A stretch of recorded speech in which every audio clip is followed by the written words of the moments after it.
vamos a entrar ya en talla seria, que todo es chismecito, y que si Sandrito, y que si el otro Monguito, y que si la otra historia. Vamos a entrar ya en cosas picantes, cosas...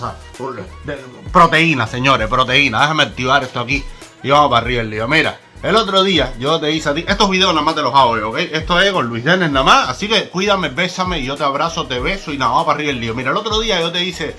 el video este de los 4 ejemplos de cómo la gente empezó a tumbar tiranías con tallas pacíficas, muy todo pacífico, pero con firmeza, determinación y para abajo, todas estas tallas oscuras.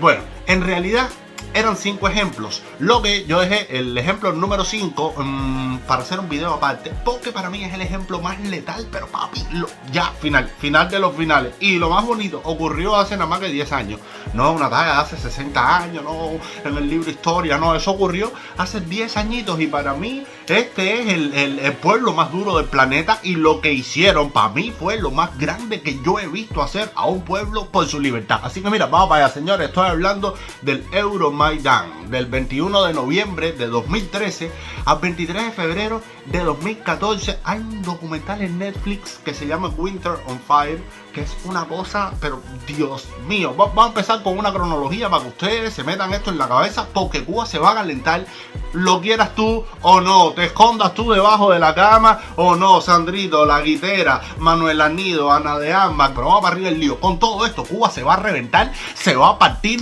del Cabo de San Antonio hasta la punta de Maicí, lo quieran ustedes o no, porque el hambre obliga, papi. Cuando tú no tienes comida, no tienes medicina, no tienes nada, se te muere tu chama, se te muere tu abuelo, si te estás muriendo tú, en algún momento la cosa va a reventar. Así que yo te estoy dando proteína, vitamina, para que tú te prepares para ese momento, con el ejército, con la policía, con todo el mundo. Después tú haces con esto lo que tú quieras. La información, mira mi hermano, la información es poder, y eso no ocupa espacio, ¿ok? Así que vamos a sacar un poco de adoctrinamiento, de propaganda política, Humberto López, de Confilo, del necio, del otro, y en el medio de toda esa oscuridad, déjame entrar a mi Pepillo, mira, con besitos y abrazos. Vamos para allá, mira, cronología de lo ocurrido en el Euromaidan.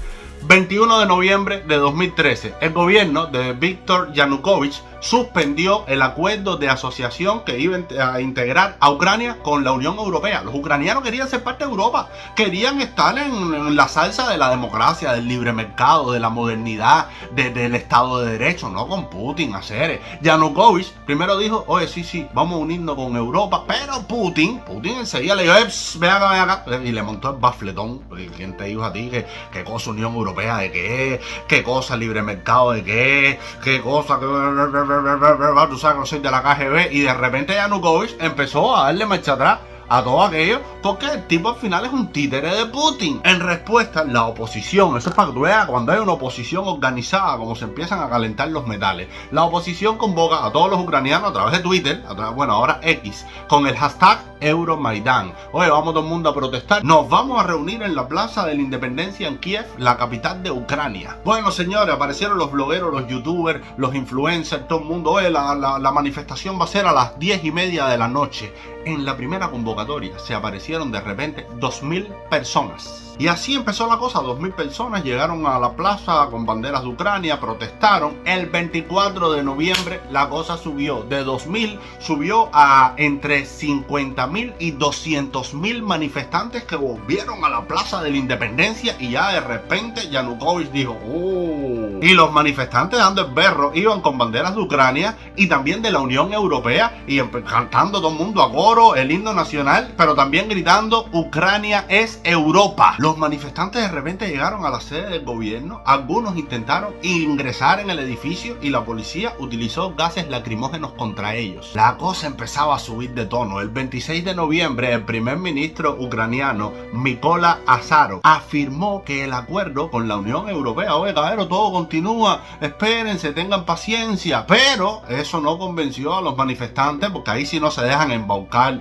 por un programita de Humberto López, una tallita monga de una propaganda, que vamos a arreglar la guitera y después se volvió a romper la guitera, que vas a tener comida y no llega la comida jamás y nunca, que vas a tener carretera y no tienes carretera, que vas a tener azúcar. No, en Ucrania no está en esa bobería. Que los manifestantes dijeron, no, Pipo, no creemos en ti. ¿Y qué hicieron los manifestantes? ¿Sabes? Bueno, rodearon la sede del gobierno mientras estaba reunido el parlamento, como diciendo, aquí estamos nosotros. Yanukovych y su gobierno intentando jugar con la talla populista, presidiaria, coño, vamos a ver si nos ganamos a los manifestantes, los ponemos a favor de nosotros en la plaza Plaza de la Independencia montaron una carpa, repartieron comida, té, qué sé yo, qué sé cuándo. Ahí habían 2000 estudiantes. Mientras todo esto ocurría, por un lado, varios manifestantes que se convocaban a través de las redes sociales hicieron público que sus cuentas fueron hackeadas y que se estaban publicando mensajes que no tenían nada que ver ni con las protestas ni con las manifestaciones. Toda una tarea para desviar la atención, tú sabes, cumpleaños de Sandro Castro, el besito de fulana con fulano, etcétera, etcétera, para que tú veas que los discípulos del Kremlin, de Putin, de la KGB, siempre son las mismas estrategias baratas. El 27 de noviembre, escuelas y universidades, ¿qué hicieron? Amenazaron a sus estudiantes con botarlos de las escuelas, de las carreras, si participaban en las manifestaciones. ¿Viste? Esto es canela a pulso, Fidel Castro a pulso. Sin embargo, los ucranianos que no andaban creyendo en nada de eso, dijeron, vamos a seguir protestando. Principalmente los estudiantes, que no son unos pan con pasta, que tú no los ves metidos en una taza descarada, escondiendo la cabeza debajo de la tierra, como muchos universitarios en Cubita. No. De primera y pata, ese mismo día, 27 de noviembre, Yanukovych y el gobierno diciendo, vamos a votar a los estudiantes de la universidad y vamos a formar tremenda historia. 10.000 estudiantes universitarios se plantaron en la Plaza de la Independencia diciendo, ¡vótame! ¡Vótame! Para el 28 de noviembre ya contaban 8 días de protesta. 8 días de protesta. 8 días. Ve calculando cómo se va estirando la cosa en el tiempo. Y los ucranianos se reunían por miles y miles y miles en la Plaza de la Independencia. El 29 de noviembre, 9 días, ya la cosa quedó clara, ya que todo eso no tenía marcha atrás. El gobierno ucraniano no firmó, ay mamacita, el acuerdo con la Unión Europea. Cero comercio, cero democracia, cero Estado de Derecho. Ucrania seguiría siendo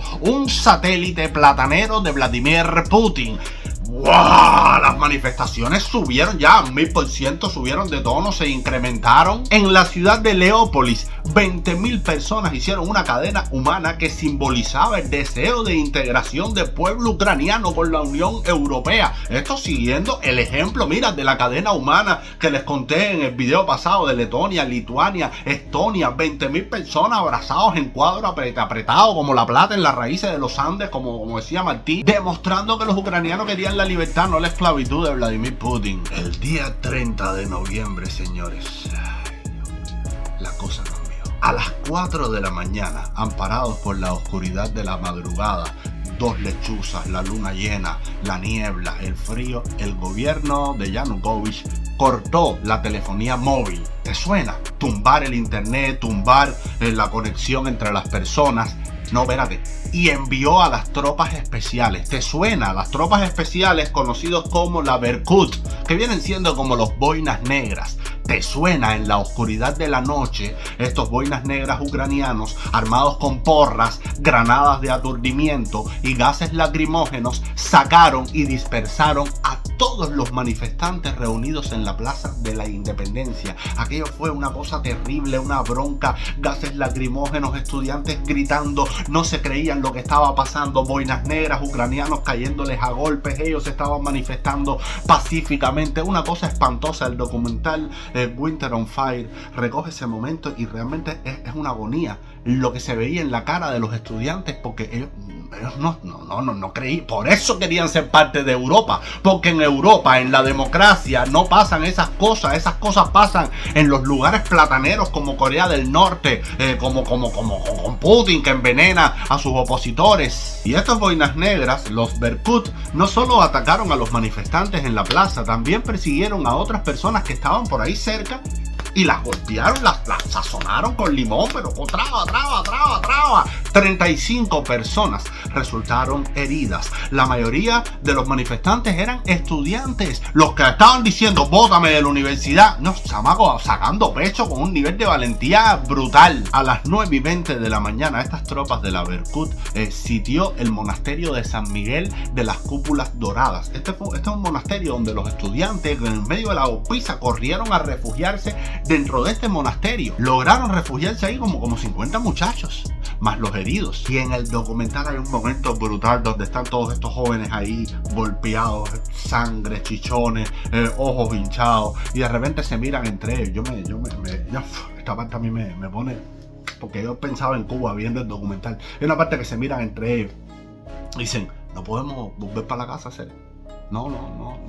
¿cómo esta gente nos va a caer a golpe? Nosotros no somos animales, nosotros no somos unos sin nada, nosotros no somos, como esta gente van a venir a caernos a golpe, a trompones, a granadas, por nosotros manifestarnos, por querer un país libre, por tener futuro, por querer trabajar, por ser independiente, que les pase a esta gente, hacer como me van a golpear a mí, en lo más intrínseco de mi dignidad humana. Esos chamacos se pusieron descomunal y empezó un proceso de reflexión que cambiaría la historia de Ucrania para siempre, y fueron unos muchachitos a ser los que empezaron esa talla. Mientras tanto, en la televisión, la propaganda, Humberto López partiéndole la cabeza a la gente en Ucrania, la portavoz de la policía, Olha Bilik, justificó la golpiza diciendo que los manifestantes estaban interfiriendo con los preparativos para decorar la plaza para las fiestas de Navidad y de Año Nuevo, los acusó de vandalismo, de arrojar piedras, de quemar troncos, de la misma muela propagandística de siempre de vandalismo, de que son unos delincuentes, de que son unos antisociales. Lo que pasa es que Ucrania no es Cuba y ningún ucraniano se creyó ese cuento. A la 1 de la tarde, en la plaza de Lenin, cerca del monasterio de San Miguel, se reunieron otros manifestantes que fueron a apoyar a esa gente, mientras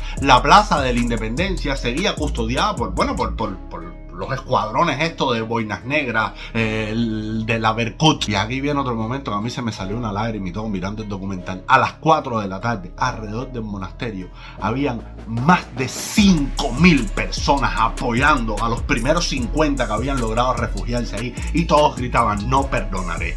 Revolución, no perdonaré. Revolución, no perdonaré. Y de repente esa gente empezaron a hablar entre ellos y dijeron: no podemos volver a las casas. No podemos volver a las casas porque nos van a cazar dentro de las casas. Ya de madrugada nos asaltaron en la plaza de la Independencia. No podemos irnos separados para nuestras casas porque nos van a matar por separado. Nos van a meter presos por separado. Hacer lo mismitico que hicieron en Cuba después del 11 y el 12J. Que se colaban en los barrios, metían apagón, tumbaban el internet y se colaban como sabuesos podridos a llevarse a los jóvenes cubanos de sus casas, de sus camas, de los abrazos de sus madres, de las caricias de sus abuelos, y todavía hay muchos de ellos presos ahora mismo. Los jóvenes ucranianos dijeron: no, esto es hasta el final. ¿Y qué hicieron los manifestantes? Ay, papi, empezaron a formar unidades de autorresistencia. Ya vamos a protestar en serio. Esto no es pónganme la corriente, esto no es tocar un caldero, esto es en serio hasta el final. De 5.000 pasaron a 10.000 personas en poquitas horas, y se calcula que otras 10.000 personas salieron de Leópolis y fueron hasta Kiev para unirse a los manifestantes en ese monasterio, el monasterio de San Miguel. Ay, a mi hermano Miguel, como el poema de Vallejo, nos haces una falta sin fondo. En ese monasterio, la oposición estableció el cuartel general de la resistencia nacional. El 1 de diciembre, para que tú veas que esto ocurrió en los mismos meses de la crisis que tiene Cuba ahora, noviembre, diciembre, candela, fuego, de todo, seguimos. El 1 de diciembre la policía ucraniana reprimió las manifestaciones que seguían sin parar.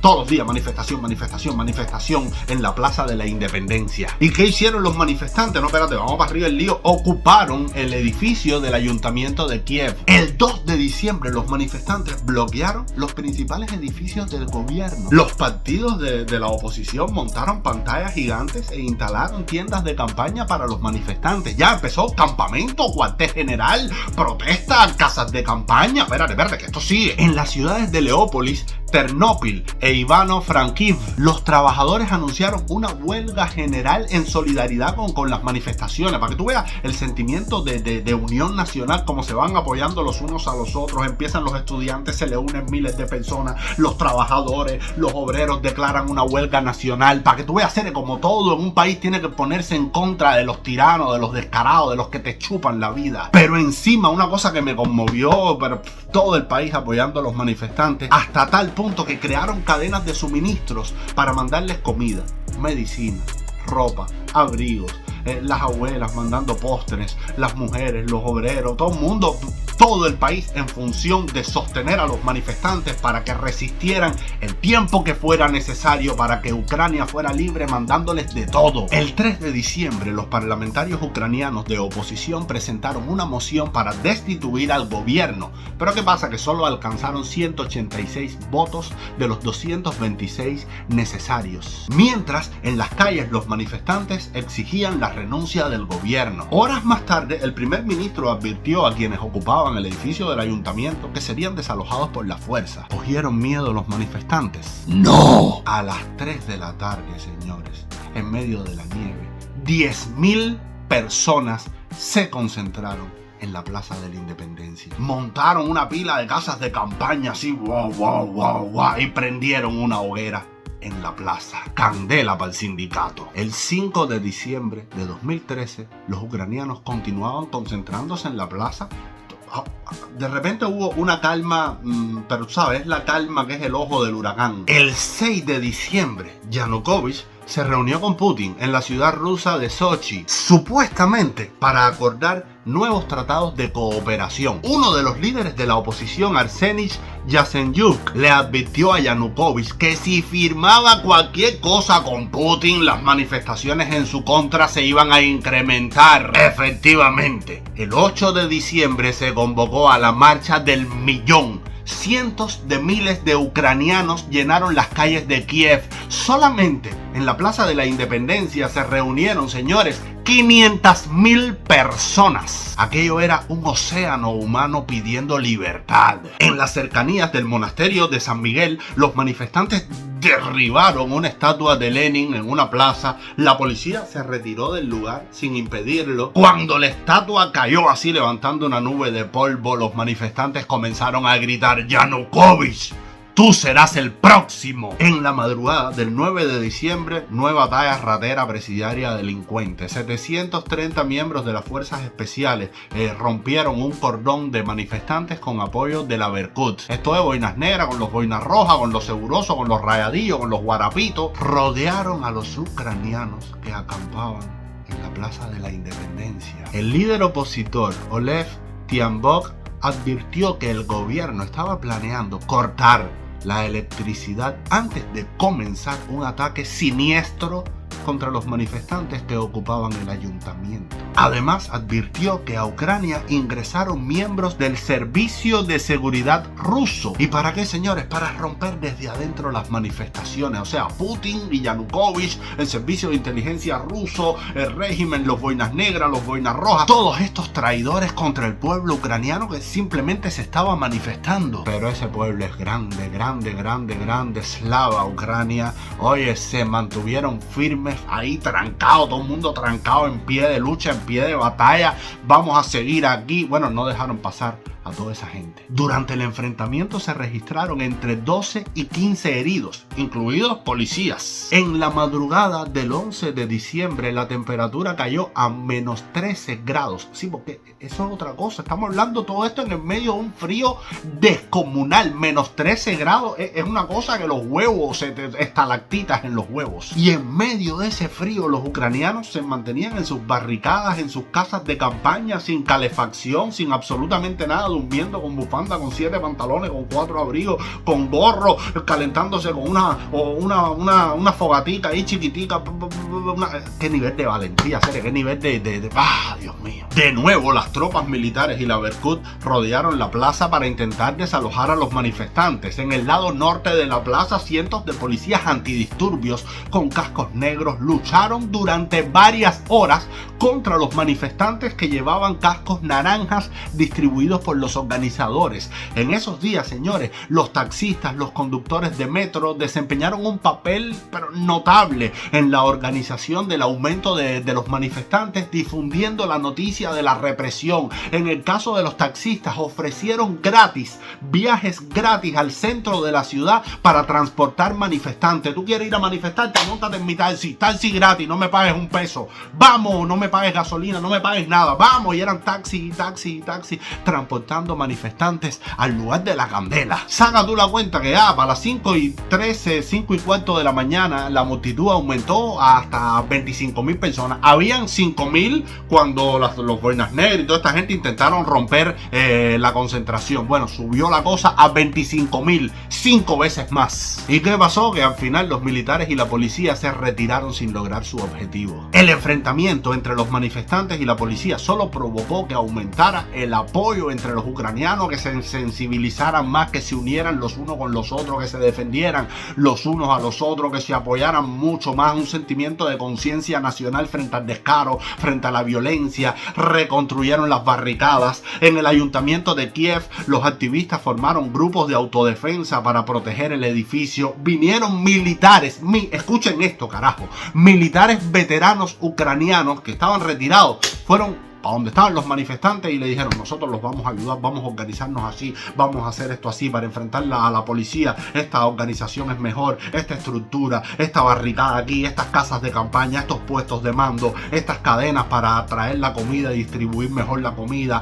¿Cómo nos defendemos cuando una policía te va a dar un golpe de defensa personal? Los militares ucranianos retirados apoyando a los manifestantes y preparándolos en contra de todos estos descarados. Al mediodía del 11 de diciembre, la policía intentó asaltar el edificio, pero los manifestantes recibieron a la policía con mangueras contra incendio, petardos, bombas de humo, y además, gracias a todas estas tácticas que les habían enseñado los militares veteranos, le pusieron a los escalones del edificio hielo y aceite de cocina para que resbalaran, se desbarataran todo, cabeza rota, chichón para afuera, blucutú. Finalmente la policía tuvo que retirarse, y esa noche, señores, miles de manifestantes trabajaron en grupos grandísimos para palear la nieve en sacos de arena y reconstruir las barricadas de nuevo, apoyadas en las barandillas metálicas y amontonando los escombros.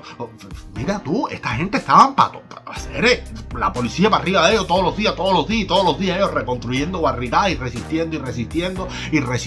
La iglesia ucraniana también estaba ahí apoyando a los manifestantes. Y llegó el 17 de diciembre, día de San Lázaro. Putin y Yanukovych firmaron en Moscú un acuerdo comercial y económico. Ay, mamacita. Los partidos de la oposición bloquearon el parlamento para que no se firmara el acuerdo, para estirarlo. No, eso no se puede firmar. Mientras tanto, las protestas civiles continuaban. Frío, tú sabes, no sé cuántos grados bajo cero y la gente bajo la nieve ahí dando batalla. El líder de la oposición, Vitaly Klitschko, dijo a la multitud: Yanukovych renunció a los intereses nacionales de Ucrania, a la independencia y a las perspectivas de una vida mejor para cada ucraniano. Esta gente no cae, no se comen el cuento, el descaro y la mentira, seres. El 22 de diciembre, en la quinta semana de protestas, 100.000 personas se manifestaron en Kiev. Y ese día, los opositores al gobierno de Yanukovych crearon la Unión Popular del Maidán para unir a las fuerzas políticas que protestaban. ¿Te das cuenta, seres? Unión. El 27 de diciembre, el gobierno de Yanukovych aprobó una ley, como mismo Canel hizo el código penal con todo: caes preso por recibir una recarga, caes preso por decirme sin casa, caes preso por manifestarte, caes preso por esto, caes preso por lo otro, saco el decreto 110 para meterte preso si tocas caldero en un apagón. Bueno, Yanukovych también aprobó una ley para condenar con penas de cárcel a quienes ocuparan los edificios públicos, a quienes se manifestaran, a quienes insultaran a los políticos. ¿Y cómo respondió la gente?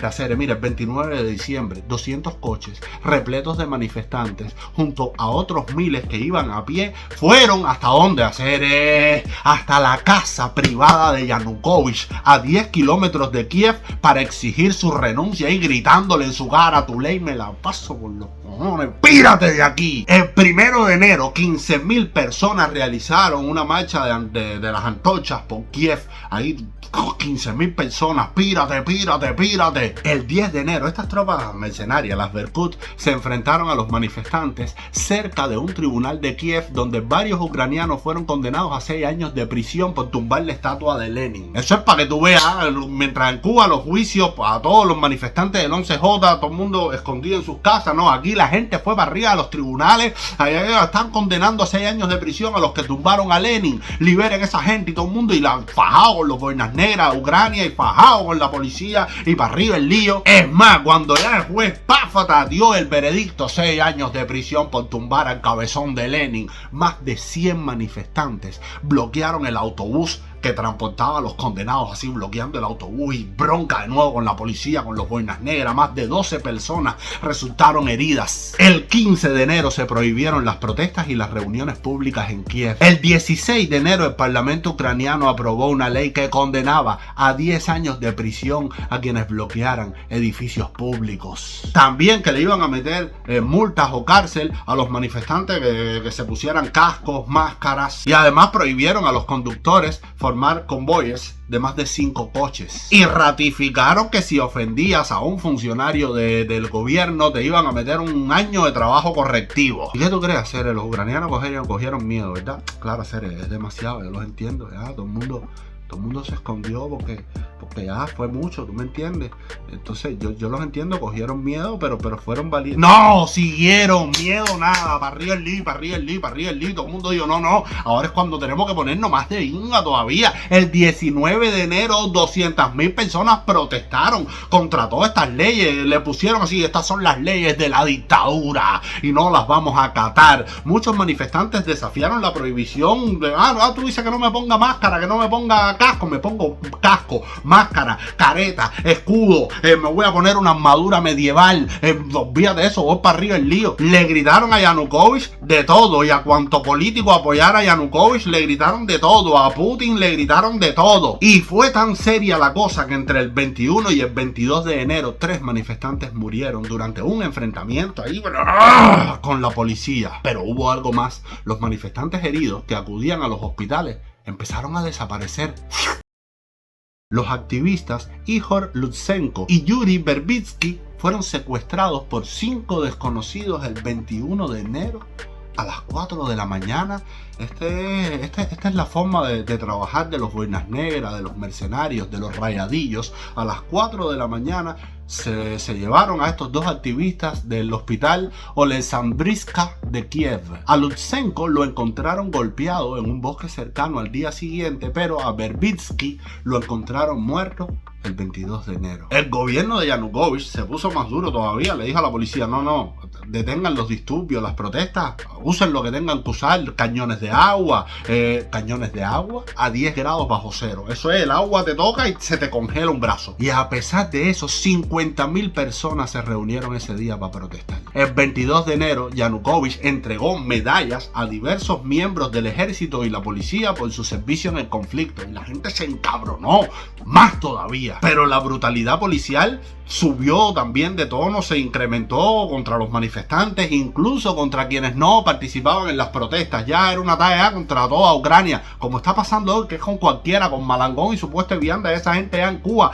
Lo mismo le caen a golpe al viejito, que al nietecito, que a la madre, que a la tía, que a la abuela, que a la prima, a todo el mundo. Arrestaban a las personas, les daban golpes, las ofendían, las encueraban y las sacaban ahí en el medio de la nieve, la gente en cuero. Hay fotos, videos, que eso fue otra cosa que hizo que los manifestantes se pusieran más letales todavía, en lugar de coger miedo. No, es increíble ese pueblo. La gente se siguió manifestando y el 28 de enero, día del nacimiento de José Martí, el primer ministro Mykola Azarov presentó su dimisión. El 30 de enero, Yanukovych pidió una baja de 4 días por enfermedad. Ese mismo día 30 soltaron a Dmitro Bulatov, uno de los líderes de las protestas. Llevaba 8 días desaparecido. Bueno, lo encontraron con vida. Tenía varias heridas en su cuerpo, pero parece que se asustaron y dijeron, suéltalo, no lo maten. Fíjate tú cómo el pueblo empieza a ganarle el pulso a la tiranía. Y señores, llegó el 9 de febrero. Los líderes de la oposición anunciaron ya diciendo, mira, se acabó, hasta ahora nos hemos manifestado, a partir de ahora vamos a formar unidades de autodefensa en todo el país y vamos a pasar, si es necesario, una guerra armada del pueblo contra la tiranía. El 18 de febrero de 2014, 20.000 manifestantes en Kiev avanzaron hacia la sede del parlamento y se formó páguata. La policía disparó contra los manifestantes, utilizó gases lacrimógenos, granadas aturdidoras. La gente se defendía, los manifestantes con palo, con piedra, tirando tubo, hierro, de todo por ir para allá con lo que podían. Pero era todo el mundo para arriba de las balas, para arriba de las balas, para arriba de las balas, pecho para adelante y para arriba de las balas. No, madre, los enfrentamientos más graves tuvieron lugar en el parque Mariinsky, en la calle Kukrenskoho y en la calle Institutska. Al menos 26 personas murieron, entre ellas 10 policías. 1000 personas resultaron heridas. En el documental Winter on Fire hay un video brutal de manifestantes rescatando a otros manifestantes heridos en medio de un aguacero de balas. Bam, bam, bam, bam, bam. Y un manifestante va a salvar a otro solo con un escudo rústico de hierro que lo pone delante del herido, así trata de cargarlo y las balas contra el escudo. Pero al final lo logró sacar de la balacera y logró salvarle la vida. Señores, ya para este momento los manifestantes habían improvisado hospitales para atender a los heridos e incluso morgues. ¿Tú sabes lo que es eso, Cere? ¿Qué fuerza tiene que tener un pueblo y qué deseos tan grandes de ser libres que vamos a fabricar morgues porque nos vamos a manifestar? Nos van a matar a algunos, pero no vamos a renunciar a manifestarnos. Por lo tanto, vamos a montar esas morgues para por lo menos tratar con dignidad a nuestros muertos, porque no nos vamos a mover. Esto es hasta el final. En este punto del documental, te lo juro que yo me decía así completo, así, porque tú sabes lo que es. Fabricaron morgues sabiendo que algunos iban a morir y no abandonaron las manifestaciones. Más tarde, la policía asaltó el principal campamento de protesta en la plaza de la Independencia. Bueno, asaltaron, le cayeron arriba hasta los hospitales, rompieron los botellones con medicina, las cosas que tenían para salvar personas. Fue un acto cruel, miserable por parte de la gente de Yanukovych. Yanukovych, que se negó a aceptar un alto al fuego y no quiso detener la represión. El 20 de febrero, el ministro del Interior, Vitaly Zakharchenko, anunció que había firmado un decreto para autorizar el uso de munición real contra los manifestantes. Ese mismo día llegó a Ucrania una delegación rusa de 7 personas, supuestamente para asegurar la embajada rusa, pero en realidad la delegación lo que hizo fue visitar Kiev para asegurarse de que Yanukovych seguía siendo leal a Putin. El 21 de febrero, el presidente Yanukovych y el parlamento declararon los días 22 y 23 de febrero como nuevos días de luto, según ellos, debido a la pérdida de vidas humanas como consecuencia de los disturbios masivos. No obstante, el propio 21 de febrero, misteriosamente, Yanukovych y sus ministros desaparecieron. Y todo cambió de golpe. En la mañana del 22 de febrero, el parlamento destituyó a Yanukovych y a su gobierno por abandono de sus funciones. En realidad, señores, ese 21 de febrero, Yanukovych, con su familia, había escapado a Rusia. Estas imágenes, captadas por una cámara de seguridad, mostrarían el momento exacto en el que abandonaba en helicóptero su lujosa casa de campo a una veintena de kilómetros de Kiev. En sustitución de Yanukovych, el parlamento designó a Oleksandr Turchinov como presidente interino y convocó a nuevas elecciones para el mes de mayo. Yanukovych finalmente tuvo que correr, huir de Ucrania y esconderse detrás de Putin. El pueblo ucraniano había ganado la pelea. La represión a las protestas del Euromaidán, hay que decirlo, dejaron 103 manifestantes muertos.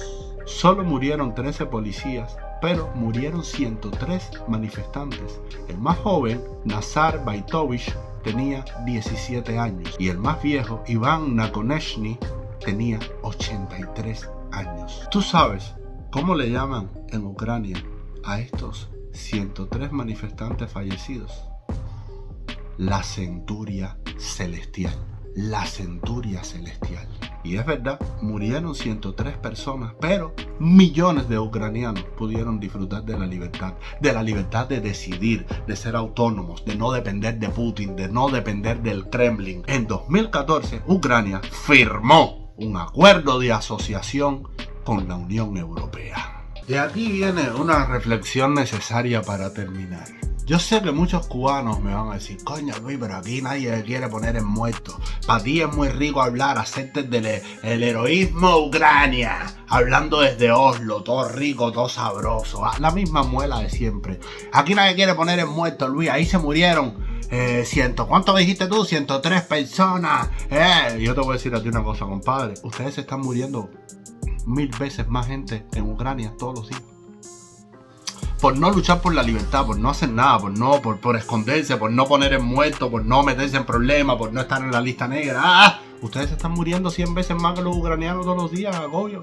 Mira, saca tú la cuenta. Según reportó el Toque y el proyecto de migrantes desaparecidos de la ONU, desde 2014 para acá, al menos 264 cubanos murieron intentando llegar a Estados Unidos. Y otros 650 desaparecieron en la travesía, lo mismo por mar que por tierra, desde diferentes países de América Latina para llegar a Estados Unidos. Calcula tú eso, ¿ser? Estamos hablando de 650 por un lado, 264 por el otro. Cuando estamos hablando de no sé cuánto estamos hablando aquí, 900 y pico de personas. Estamos hablando prácticamente 9 veces más que en las protestas ucranianas.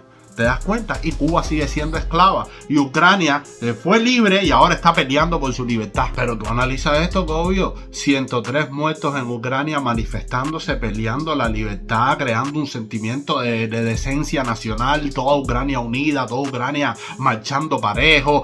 Calcula tú otras muertes en Cuba, pero el resultado del régimen que hay en Cuba, obvio. Mira, en lo que va de 2024 hasta agosto, la plataforma Siglo XXI reportó 91 asesinatos a seres por la violencia, la miseria, el hambre. O sea, casi la misma cantidad de muertos que en el Euromaidán, pero mira, por miseria, no por libertad. Saca tú la cuenta. Y no vamos a contar los miles de muertos por la gestión de ese régimen descarado durante la pandemia. No vamos a contar la gente que se muere por los derrumbes todos los días, que le cae un derrumbe en la cabeza, que tú sabes. No vamos a contar la gente que se muere por la falta de medicina, la gente que se muere producto de la mala alimentación, que está falta de guilla, falta de caldero, falta de proteína, falta de todo, que lo mismo se vuelve loca, que se muere, que le da un patatón, que etcétera, etcétera, etcétera. No vamos a contar los miles y miles y miles y miles de balseros que se han muerto cruzando el mar en todo este proceso de desgracia cubana. Cuando tú sumas todos los muertos que está produciendo Cuba, producto de ese régimen, estamos hablando de miles de veces los 103 ucranianos muertos durante las manifestaciones. Pero hay una gran diferencia. Estos 103 ucranianos que murieron iluminaron el camino de la libertad. Toda esta gente que ha muerto en Cuba, tratando de huir, escapar, tratando de no buscarse problemas, lo que ha provocado ha sido un país más esclavo, más miserable, más en ruinas, más como está hoy Cuba, que es un pantano flotando en el medio del Caribe. Así que analiza. Protestas durante meses y meses enfrentando a la policía. 103 muertos. En Cuba nadie quiere enfrentarse a nadie. Y ya van miles y miles y miles y miles de muertos. Analiza. Nada, te la dejo ahí. Nos vemos en el próximo video.